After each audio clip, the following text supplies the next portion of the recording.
10 seconds to go. We need a Minneapolis miracle. Case on a deep drop, steps up in the pocket. He'll fire to the right side. Off by Diggs. Stay in the God, oh my God! 30, no 10, touchdown! Are you kidding me? Miracle finish! It's a Minneapolis miracle! Oh my God! No way! Ah! What a miracle finish! Well, happy Tuesday, everybody. I am Aj Mansour. That is Jack Day right there. And you are in the State of Purple. This is the State of Purple podcast, a Minnesota Vikings weekly podcast on KFAN and the KFAN Podcast Network. Jack, OTAs, they're underway. We have a lot to talk about now, right? Sort of. It kind of feels like that. Football isn't, especially in Minnesota, I think we have a lot more to talk about in terms of football because although the Wild came back or had a win last night, the Twins are kind of struggling. So I think Minnesota sports fans are starting to get antsy for football season. I feel like that really starts to settle in a little bit more when it's training camp season, but I think it's fair to start getting excited about OTAs as well. Well, with the disappointment, potential disappointment, I should say, with the Minnesota Wild. They're still in this thing. It's a 3-2 series, one game away from elimination, one game away from tying it back up. So they will play tomorrow night here in St. Paul. But at the same time, that kind of marks that opportunity to turn the page. The Minnesota Twins aren't very interesting right now. Timberwolves are done. The Wild are on their last breath right now. And Minnesota Vikings, at least offseason programs, have started to kick off. We don't have a whole lot to talk about. Media availability started today. Obviously, you and I are not there right now, but there's not a whole lot that you can even glean from those opportunities. There's some depth chart things, some situational things that we'll talk about in a couple minutes here. But the news that really is kind of taken everybody by storm is as free agency continues, there are some players that are making some visits. There are some other players that have been long rumored to be parts of trades that are opening their mouth and talking quite a bit. We'll get to those two situations. But Jack, I want to start real quick. You had an article up last week, KFAN.com, about a visit from a cornerback that came to visit the Minnesota Vikings. Tell us a little bit about who that is, how they might fit, and what is the latest on that situation. Yeah, Bashaud Breeland was in last Thursday, I believe it was. And I think at this point, it seems likely in my mind, I think there's some people, he's a very solid corner and be a good depth piece. I'm not confident that he would crack the starting three. I feel fairly confident. And Mackenzie Alexander claiming that, or reclaiming, you can say, that slot corner position. And then you have Cameron Dancer coming off of his rookie season last year, where the back half of his rookie campaign was much stronger than the beginning half of it. And they go out and they sign Patrick Peterson this offseason as well. I think that's your starting three, but there's a lot up in the air after that. Obviously, they just traded Mike Hughes to Bashaud Breeland's former team, the Kansas City Chiefs. Still a lot of uncertainty kind of circulating around the Jeff Gladney situation. I'm not sure if the NFL plans on suspending him, if he's going to be around or not early on in this. That's definitely something worth keeping an eye on over the next couple months this summer. But I think you would bring another veteran presence to, other than Patrick Peterson and now Mackenzie Alexander, it's still a very youthful cornerback position. He had a PFF coverage grade of 72.9 last season, 2 interceptions and a forced fumble, and a 55.6 completion percentage. When he was targeted, he helped the Chiefs win a Super Bowl. He intercepted Jimmy Garoppolo in that Super Bowl that they ended up winning. You can never go wrong with having, Mike Zimmer has said this probably every year since he's come to Minnesota. You can never have too many good options at the cornerback position, and I think bringing Breeland in would just add more much-needed depth at that position. Yeah, it definitely does open things up, and it allows you to get potentially get an experienced player. 32 games he started in the regular season and postseason with the Chiefs over the last 2 seasons. So you have somebody who has been there and done that. They've seen active gameplay and can maybe come in and coach up some of these young guys that continue to come through this organization.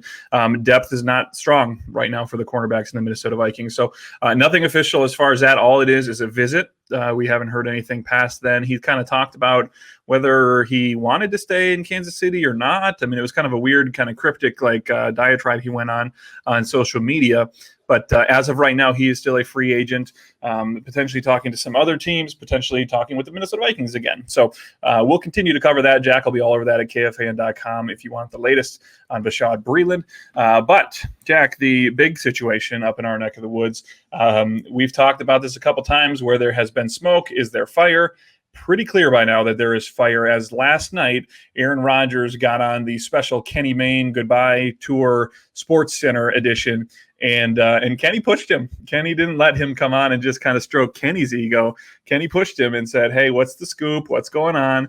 And Aaron kind of went off saying that the organization has the focus is wrong. It's not about the players. It's about, they're doing this, they're doing that, but they're not making decisions about the players. They're not really taking into account the people that have gotten them to this point, I guess was his sentiment there, really showcasing that there is a pretty large rift between Aaron Rodgers and the front office of the Green Bay Packers. The quote was, anything's on the table. How do you feel coming out of this just last night with Rodgers? Do you think that it is worse than it has ever been?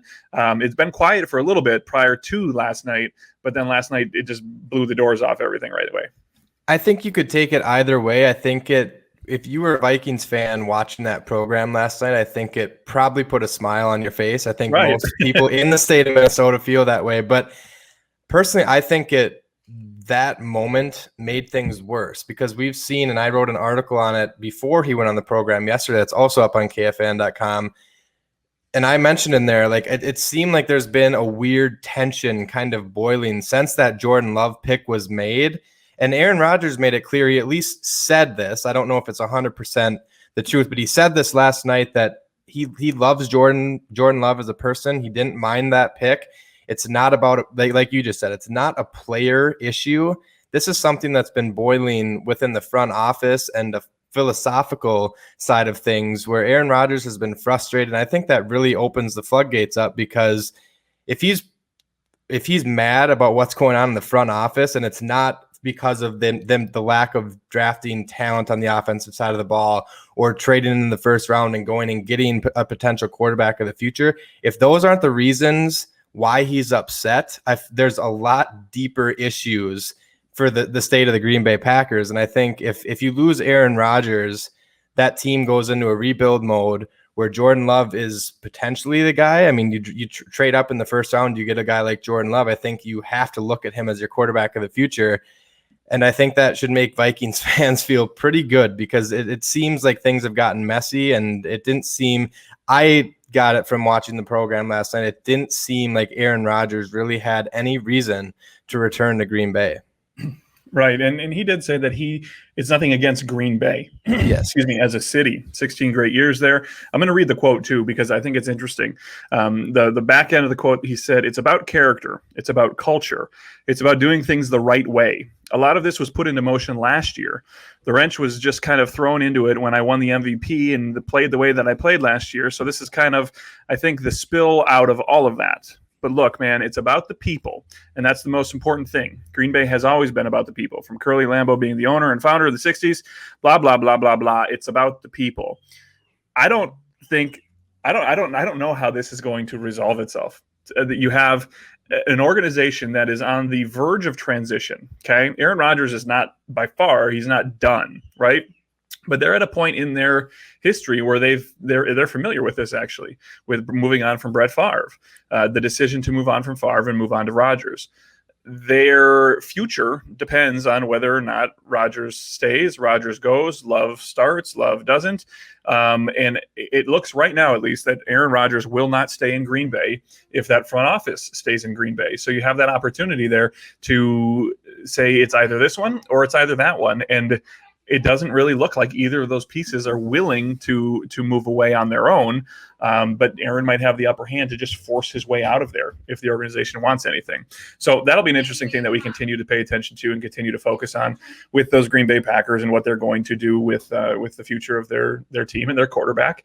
And you have, you'll be all over that, first off, on KFAN.com. Now, the other one is one that we brought up a couple weeks ago as well, an article that I posted to KFAN.com about Julio Jones, this crazy internet rumor that somebody, and this was crazy internet rumor. I said it in the article, but we talked about it, and I got hammered that even considering the idea of Julio Jones being traded to Minnesota, I still think it's outlandish. I still think it's a long shot, but now everyone else is talking about it because Julio is now talking about it. He had a quote with was it with Shannon Sharp, I believe, where he popped on and said, I'm out of there. I'm not going back to Atlanta. I want to go to a team that is going to win.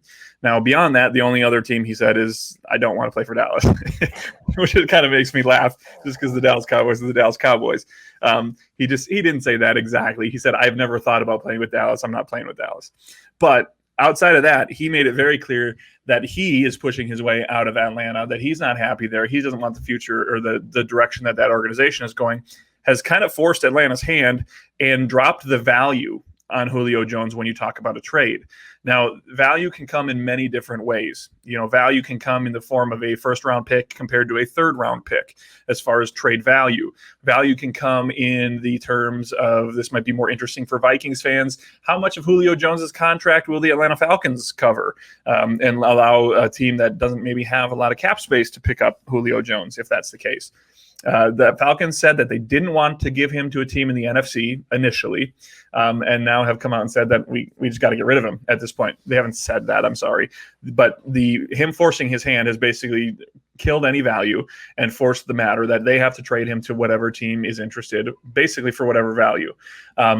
Julio Jones with the Minnesota Vikings. Jack, is this a good fit? Is this a reasonable thing to even consider? Are the Vikings, he said he wanted to play for a winner. Are the Vikings considered a winner at this point in time?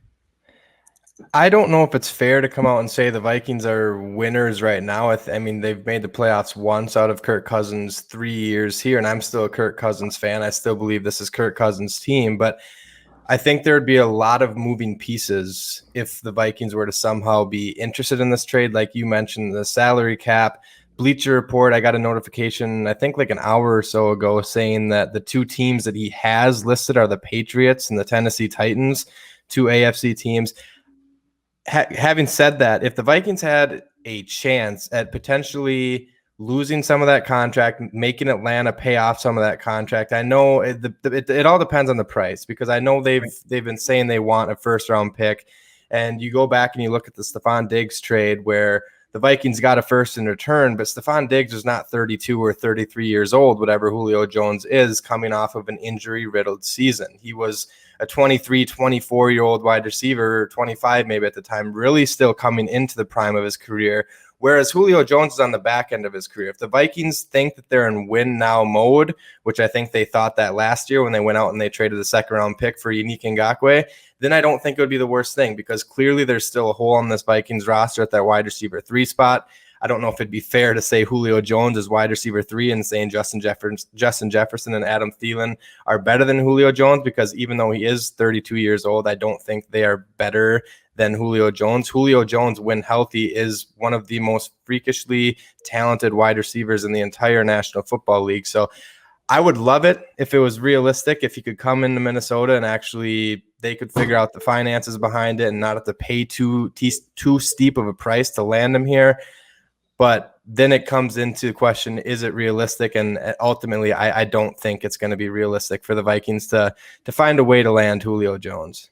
Yeah, prior to last season when he was injured and only played 9 games, Julio Jones did rack up 1,000+ yards receiving for 6 straight seasons.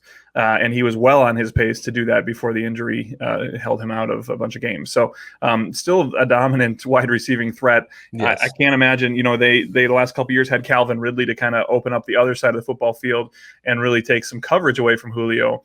But we've always seen with Julio that he can get double covered, he can get triple covered, and he's still going to get the ball. He's still going to go up and fight you for that ball. And that's really what he does well. And that's what this team doesn't have. If you put money aside and all that, number 3 ranking or third wide receiver tier or whatever, throw all of that out. What this team does not have is a red zone target. I know Adam Thielen has a lot of red zone touchdowns, but he's not your prototypical big-bodied red zone target that will go up and get the football and fight the defender for that football. That's exactly what Julio Jones is, in addition to a bunch of other things. So skill-wise, he'd be a great fit. I don't know if the reality is that he's going to fit on this team. They don't know if they can pay him. They don't know if they want him. All those things factor in. But if you want to give Kirk Cousins a fair shot, you give him all the wide receivers you can get, and you get a backfield with Dalvin Cook in it, and you get him an offensive line, which is where I'm going to transition to our next point, Jack. A little Sherlock Holmes sleuthing yesterday from one Chris Thomason, who was the first to uncover or dissect, I guess, frame by frame. It's about a minute and a half highlight video or so that the Minnesota Vikings released onto Twitter yesterday from their OTA practice, which I believe was OTA number 2. But again, media has not been there until today. So this was the first look that we visually had at the Minnesota Vikings OTAs. One thing that was noted by Chris Thomason, intrepid reporter for the Pioneer Press, was that the offensive line looks different. It looks different than it did last year. Some of the new bodies aren't in there yet. There are various reasons for that, clearly. But one of the things that he did note, and I'm not kidding you when I talk about moving frame by frame through this minute-long video and looking in the background, not at the focal points, not at the foreground, but looking behind Adam Thielen as he's running up the field, and you can see which offensive linemen were blocking. You can see which offensive linemen were on the sidelines. You can see which offensive linemen were out there when Kirk Cousins was throwing the ball. So this is some real detective stuff here that Chris Thomason figured out. But what he did outline was that yesterday's offensive line, the first team reps, went to Rashad Hill at left tackle, Ezra Cleveland at left guard, which is interesting because last year Ezra played right guard. He was originally left tackle, moved over to right guard, but now he's at left guard as of yesterday. Garrett Bradbury obviously at center, Dakota Dozier probably just filling in at right guard, and then Brian O'Neill on that right side tackle spot. Interesting things here, Jack. Again, the Ezra Cleveland on the left guard side of the football field. So maybe they're testing things out. Maybe they're seeing what he can do, but some questions on what's going on there. And then obviously some questions too with Christian Darrisaw and Wyatt Davis not out there with that first team. Now, I said it. It's the second OTA, very early. That's probably the answer. Rashad Hill, probably not, but maybe has a chance, but probably not going to beat out Christian Darrisaw, the first round pick, for the Minnesota Vikings. This is early. This is speculative. This is OTAs. But what are your first opinions of this little nugget that Chris Thomason dug up from that video yesterday? Yeah, I think you said it perfectly. It's all extremely, extremely early, and Darrisaw and Wyatt Davis are still learning the Vikings playbook. They're not going to be out there. I mean, they just got done with rookie OTAs or rookie minicamp. It was that last weekend is when that started, when they started reporting. So they haven't had the playbook for more than a month at this point. And I think what's interesting with the current offensive line that Chris Thomason pointed out is the fact that Ezra Cleveland has made the transition, or they're trying to make him get that transition to the left guard spot. And that furthers my belief that Wyatt Davis, who played only right guard at Ohio State, is going to eventually slide in and take that spot away from Dakota Dozier. Vikings fans, last year, the name Dakota Dozier, if that was mentioned, nothing good was in that sentence with that name. I can promise you that there wasn't. He was one of the worst interior offensive linemen last year. I don't have the numbers in front of me, but according to PFF, I know he was very much so towards the bottom of all qualifying interior offensive linemen. And I think that just furthers my belief. Like I said, I think Wyatt Davis is more of a true right guard. That's where he's played. And I think maybe we're at the point now where the Vikings are like, hey, let's actually draft these guys and play them. And this goes against what they're doing with Ezra Cleveland, but playing Wyatt Davis at right guard. I think Darrisaw is almost a no-brainer. It's hard to say it's a no-brainer because he is a rookie, and sometimes right. Zimmer, they'd like to ease these rookies into things. Make it prove it, right? Yes, but I don't see a world where, barring some crazy injury, where Rashad Hill is legitimately the starting left tackle over Christian Darrisaw in week 1. I think it comes down to getting the playbook learned. I think Rashad Hill has been not a staple of this offense, but you go back to 2017, the year the Vikings made their last run. Rashad Hill was a big part of that offensive line because they had some injuries. Like, he's a very good backup tackle. He can play both sides of the offensive line as well. So he's a piece that is critical to the Vikings offensive line, in my opinion, but that's more of a depth piece. I don't see Rashad Hill as a starter. You don't go out and draft a top 3 offensive or left tackle in the draft and then not expect him to be starting on day one. So I think it is a lot of just preliminary, getting guys out there that know the playbook, that aren't going to necessarily slow the Delvin Cooks and Kirk Cousins and Justin Jeffersons. They're not going to slow them down. And then I think once we get towards like training camp and we're still seeing an offensive line like this, then it might be time to worry. Yeah, no doubt. And again, OTA number 2. By the time that you're listening to this podcast, depending on when you're listening to it, it very well could be different for OTA practice number 3, which is going on right now. So a lot is to be gleaned, but it is one of my favorite times of year where there's so much speculation. We're speculating trades for the Vikings with Julio Jones. We're speculating trades for the Packers to get Aaron Rodgers out of the division. We're speculating depth on the offensive line. We're speculating the depth on the wide receivers. We're doing all these things because we're turning our attention to football. That's a good thing. In a year where everything was shut down and we didn't have a whole lot to look forward to, the excitement surrounding football, the excitement surrounding getting back to game day. I actually put up a blog the other day too, KFAN.com, about the bucket list, a post-COVID-19 bucket list for all Vikings fans. And all the things that we missed out on last year that we should be looking forward to this year. That first Skol chant. Who's going to blow the Galler horn? What's the new food at US Bank Stadium? Cracking open a cold one of your choice to watch that first game in Cincinnati. That, like all those things that we just are looking so forward to that we can add to our quote-unquote post-COVID, even though we're not post-COVID. I know you're getting your shot today, Jack. I'm proud of you. Happy that you're doing that. But as we prepare to do things that we didn't get to do last year, what can we add to this bucket list for Minnesota Vikings fans? So check that out at KFAN.com too. You working on anything right now, Jack, that'll be up later this week worth noting? Not currently. I'm sure there will be something to come. And I think one thing, this wasn't on your list, so sorry for kind of springing it on you, but it has been kind of verified on Twitter now. I had kind of heard some rumblings about this yesterday. Didn't want to necessarily push anything out there quite yet because, like you said, we weren't out at practices. The media hasn't been out at practices, but it does sound as if Danielle Hunter was not in attendance yesterday, which I don't know. Like you said, it is very early on. He's still coming off of a pretty severe neck injury. I don't know if he'd even be technically cleared to practice yet anyways, but it's something he's not out a whole year. Yeah, that you would think so. But I think this is something, it's definitely going to be something similar to what we just talked about with the offensive line. This is going to be something, if this carries over into training camp, then I think it's going to be fair to push the worry button.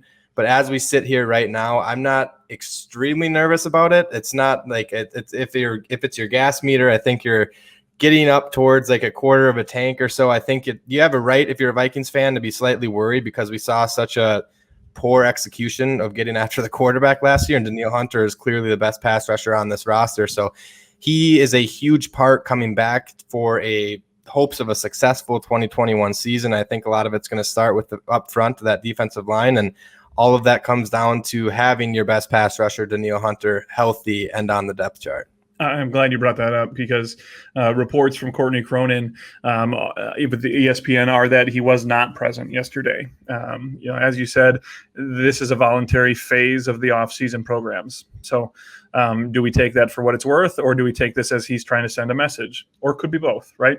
It could be both. He could be there next week. He could be there today. He just could, try to send a little message and then show up when the cameras arrive. But it is a big situation because there's already question marks on the other side of that defensive line opposite of him. And if he's not out there, then you got some big time question marks.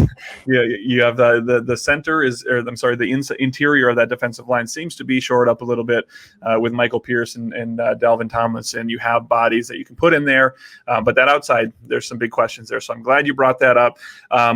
Let's stay on call, Jack. This could be a big week. Aaron Rodgers, if anything happens there, Danielle Hunter, if anything happens there, maybe we pop on and do a quick 5-minute podcast. So stay tuned for that. Again, we do have our weekly Tuesday podcast, State of Purple weekly update that we do every Tuesday. You get that posted shortly thereafter. But then we will pop up for a live, just jump in. Maybe we'll stream live to social media. Maybe we'll just record a short little 5-minute reaction to news that pops up. So stay tuned, Jack. I know hopefully your vaccine goes well and you have no repercussions.